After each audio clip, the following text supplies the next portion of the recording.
राधे राधे। जय श्री कृष्णा। आप सभी भक्तों को तुलसी विवाह तथा देव उठनी एकादशी की हार्दिक शुभकामनाएं। उम्मीद है आप सभी स्वस्थ होंगे, मस्त होंगे। भगवान शालिग्राम तथा माता तुलसी आप सभी की मनोकामनाओं को पूरी करे, आपको स्वस्थ बनाए रखे, मस्त रखे, आपके मन की इच्छाओं को पूरा करे। आज के इस वीडियो में हम तुलसी विवाह में लगने वाली पूजन सामग्री तथा उसकी पूजन विधि तथा तुलसी विवाह के समय पढ़ी जाने वाली पौराणिक कथा का श्रवण करेंगे। आप सभी की मनोकामनाओं के साथ आज के वीडियो को शुरू करते हुए हम सबसे पहले देखते हैं कि तुलसी विवाह के समय कौन कौन सी पूजन सामग्री की आवश्यकता होती है। तुलसी विवाह के समय पूजन सामग्री में सभी बेसिक पूजन सामग्री जैसे हल्दी, कुमकुम, जल, फल, फूल, फ्रूट्स, इन सभी की आवश्यकता होती है। इसके साथ ही आपको सीजनेबल फल, ऋतु फल जो इस समय उपलब्ध हो सके, अपनी मन की इच्छा से जो भी हो उसे आप ले आइए। इसी के साथ मंडप बनाने के लिए गन्ने की आवश्यकता होती है। आगे के वीडियो में हम देखते हैं कि भगवान तुलसी माता तुलसी तथा भगवान शालिग्राम का जो विवाह किस प्रकार संपन्न किया जा सकता है। सबसे पहले विवाह संपन्न कराने से पहले आप सभी घर के सदस्य स्नान आदि करके स्वच्छ कपड़े धारण कर लीजिए। घरों के सामने रंगोली बना लीजिए तथा अपने आंगन को स्वस्थ साफ सुथरा बनाकर रखिए। अब उसके बाद आप दो जगह पर पास पास में रंगोली डाल लीजिए। उसके ऊपर आसन स्थापित कीजिए। आसन के ऊपर लाल रंग का कपड़ा या फिर पीले रंग के कपड़े को बिछा दीजिए। एक आसन पर माता तुलसी को स्थापित कीजिए तथा दूसरे आसन पर भगवान शालिग्राम को स्थापित कीजिए। अब इसके पश्चात घी या तेल का दीपक प्रज्वलित कर लीजिए। सबसे पहले हम कलश की स्थापना करेंगे। कलश की स्थापना करने के लिए एक कलश में आप थोड़ा सा गंगा जल डाल लीजिए, उसमें एक सिक्का डाल लीजिए। उसके बाद उसमें हल्दी की एक गांठ, सुपारी, आप लौंग और इलायची भी डाल सकते हैं। उसके बाद उस घर को के ऊपर 5 आम के पत्ते या फिर अशोक के पत्ते रख लीजिए। अब उसके ऊपर एक प्लेट में चावल रख लीजिए। आज एकादशी के दिन अगर आप तुलसी विवाह कर रहे हो तो कई भक्तों के मन में यह भी प्रश्न उठेगा कि आज हम अन्न का प्रयोग किस प्रकार कर सकते हैं, चावल का प्रयोग किस प्रकार कर सकते हैं। तो आप उस चावल के बदले गेहूं का भी प्रयोग कर सकते हैं, किंतु चिंता की कोई बात नहीं है, आप चावल का प्रयोग कर सकते हैं। उसके बाद उस चावल के ऊपर एक नारियल लाल कपड़े में लपेटकर या फिर नारियल के आसपास धागा लपेटकर आप उस नारियल को स्थापित कर दीजिए। कलश की स्थापना हो चुकी है। अब सबसे पहले हम पूजन स्टार्ट करते हैं। तो पूजन स्टार्ट करने के लिए सबसे पहले गौरी और गणेश का पूजन किया जाता है। यदि आपके पास भगवान गणेश तथा गौरी की फोटो है, मूर्ति है, तो आप उसे रख लीजिए। नहीं तो फिर गणेश जी की फोटो या फिर मूर्ति तो होगी, उसे स्थापित कर लीजिए तथा किसी मिट्टी या फिर गोबर से गौरी को बनाकर गणेश जी के समीप रख दीजिए। उसके पश्चात जल, धूप, अगरबत्ती आदि फल फूल सभी से भोग लगा करके गणेश जी का पूजन कर लीजिए। गणेश जी के पूजन करने के दौरान अब हम भगवान शालिग्राम तथा माता तुलसी का विवाह कराएंगे। तो विवाह की जो रस्में होती है वो मेहंदी से स्टार्ट होती है। तो सबसे पहले आप माता तुलसी को तथा भगवान शालिग्राम को मेहंदी लगा दीजिए। मेहंदी लगाने के बाद अगली रस्म जो होती है वो हल्दी की होती है। तो आप एक पात्र में हल्दी में थोड़ा सा गंगा जल मिला करके अपनी अनामिका उंगली से या फिर आम के पत्ते या फिर पान के पत्ते से भगवान शालिग्राम को हल्दी लगा दीजिए। उसके पश्चात माता तुलसी की जड़ में और माता तुलसी की प्रत्येक पत्ती में आप हल्दी लगा दीजिए। हल्दी लगाने के बाद अब बारी होती है स्नान करवाने की। तो आप भगवान शालिग्राम का जल से, दूध से और पंचामृत से अभिषेक कर लीजिए। उसी के पश्चात माता तुलसी को भी शुद्ध जल से अभिषेक करवा लीजिए, उनका स्नान करवा लीजिए।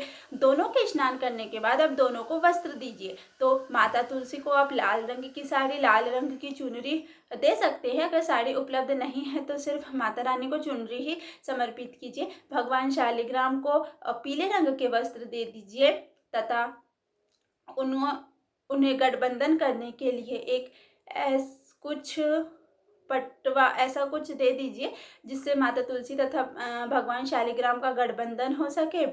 उसके बाद वस्त्र करने के बाद अब भगवान शालिग्राम तथा माता तुलसी के श्रृंगार कीजिए। तो भगवान शालिग्राम का चंदन इत्यादि से श्रृंगार कर लीजिए तथा माता तुलसी का पूरा 16 श्रृंगार कीजिए। चूड़ी पहनाइए, उन्हें मेकअप कीजिए, बिंदी लगाइए, मेहंदी तो लग चुकी है, पायल पहनाइए, आलता लगवाइए, ये सब 16 श्रृंगार की जो चीज़ें होती है उससे माता तुलसी को तैयार कर लीजिए। अब उसके पश्चात बारी आती है वरमाला की।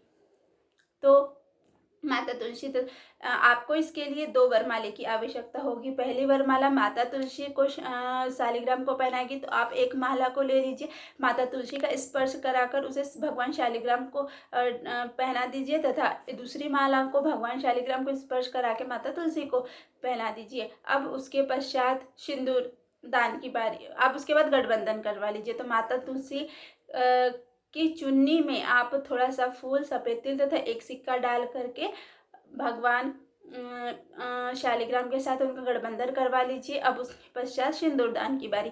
तो आप चांदी के सिक्के या फिर सोने की अंगूठी या फिर उससे सोने की अंगूठी से आप सिंदूर को लीजिए, भगवान शालिग्राम को स्पर्श करवाइए। उसके बाद उसके माता तुलसी के को समर्पित कर लीजिए। माता तुलसी के प्रत्येक पत्ती में सिंदूर लगना आवश्यक होता है।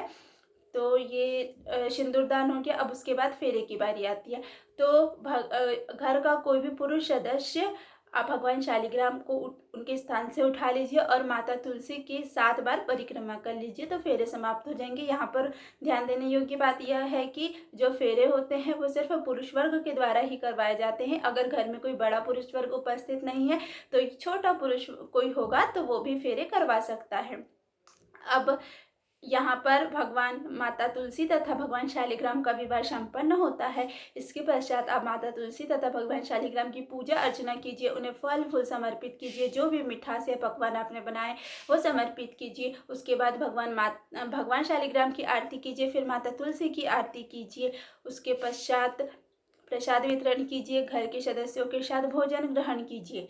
अब इसके बाद बारी आती है माता तुलसी की विदाई की। तो विदाई उसी दिन नहीं होगी, विदाई अगले दिन होगी प्रातः काल में।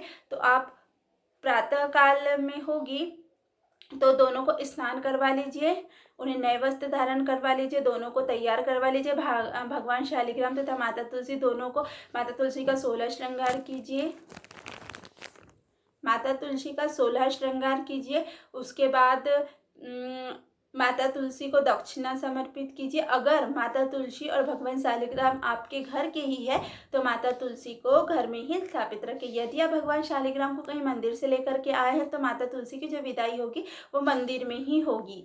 तो इस प्रकार से माता तुलसी की विदाई कर लीजिए। इस प्रकार पूरा कंप्लीट विवाह जो है वो संपन्न होता है।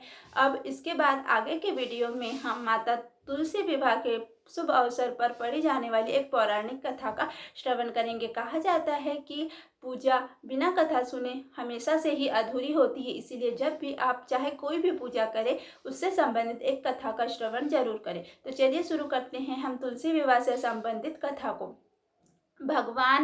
भगवान शंकर ने एक समय अपने तेज को समुद्र में बहा दिया था। उस तेज से एक बालक का जन्म हुआ जिसका नाम जलंधर पड़ा। वह जलंधर जो होता है बहुत ही पापी और पापी किस्म का व्यक्ति बन जाता है, बहुत ही पाप कुधर्म वगैरह करता है। उसका विवाह दैत्यराज की पुत्री वृंदा के साथ होता है। वृंदा बहुत ही पतिव्रता स्त्री होती है तथा भगवान विष्णु की बहुत बड़ी भक्त होती है। जब भी जलंधर युद्ध करने के लिए जाता, वृंदा यज्ञ आदि करके उसे हमेशा से ही विजय दिलाती रहती थी। अगर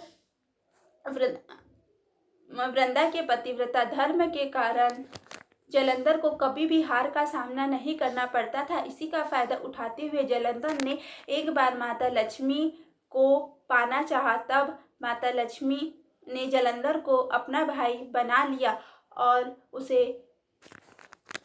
तब जलंधर माता लक्ष्मी को छोड़ करके माता पार्वती के पास गया। वह भगवान शंकर का रूप धारण करके माता पार्वती के पास गया, किंतु माता पार्वती ने अपने तेज से उसे पल भर में ही पहचान लिया और जलंधर और भगवान शंकर का युद्ध हुआ। किंतु वृंदा की पतिव्रता धर्म के कारण जलंधर को पराजित करना नामुमकिन था, क्योंकि वह भगवान विष्णु की भक्त थी और वह यज्ञ करती थी। तो भगवान विष्णु को भी अपने भक्त की मदद करनी पड़ी। तो इस इस बात से चिंतित होकर माता पार्वती भगवान विष्णु के पास गई और अपनी चिंता व्यक्त की। तब भगवान विष्णु ने कहा कि जलंधर को पराजित करने का सिर्फ और सिर्फ एक ही उपाय है कि वृंदा के पतिव्रत धर्म को नष्ट करना होगा।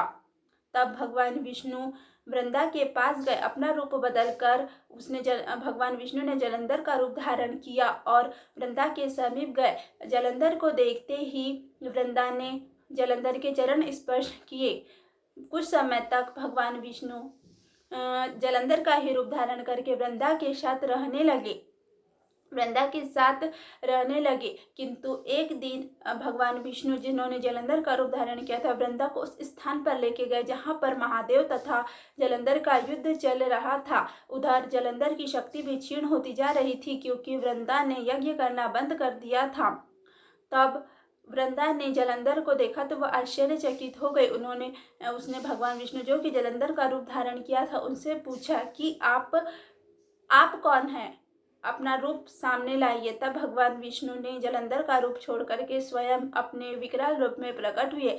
तब वृंदा ने भगवान विष्णु को श्राप दिया कि जिस प्रकार आपने मुझे छला है, एक दिन कोई आपकी पत्नी को छलेगा और आपको पत्नी का वियोग सहन करना पड़ेगा। उसने भगवान विष्णु को यह भी श्राप दिया कि आप हृदयहीन शिला में परिवर्तित हो जाइए। तब भगवान विष्णु शालिग्राम, एक पत्थर की मूर्ति बन गए, जो कि शालिग्राम का रूप है। किंतु सभी देवताओं की विनती करने पर वृंदा ने अपना श्राप वापस ले लिया, किंतु उसी समय उसने आत्मदाह कर लिया। तब उसकी राख से एक पौधा उत्पन्न हुआ जिसे भगवान विष्णु ने आशीर्वाद दिया कि ये तुलसी का पौधा होगा और इसकी हर घर में पूजा की जाएगी और इसी तुलसी के पौधे के साथ मेरे शालिग्राम रूप का विवाह होगा और हर साल देवउठनी एकादशी के दिन सभी भक्त मेरा और तुलसी के पौधे का विवाह करवाएंगे। जो भी भक्त इस विवाह को करवाएंगे उसके जीवन के सभी कष्टों को मैं हर लूँगा। इस प्रकार यह कथा समाप्त होती है। अगर यह वीडियो आपके किसी काम का है तो प्लीज़ वीडियो को लाइक, ज़्यादा से ज़्यादा शेयर कीजिए और चैनल को सब्सक्राइब कीजिए। धन्यवाद।